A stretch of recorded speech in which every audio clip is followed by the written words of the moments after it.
child refuses to see your ex, it's a very interesting consideration. The court's going to take into account a couple things. Number one, the court's going to consider what the reason is. And number two, the court's probably going to look at the age of the child.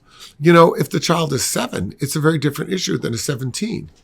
If the child is 7, then the court might well decide that, a child doesn't get to decide to visit a parent one way or another any more so than it gets to decide to go to school.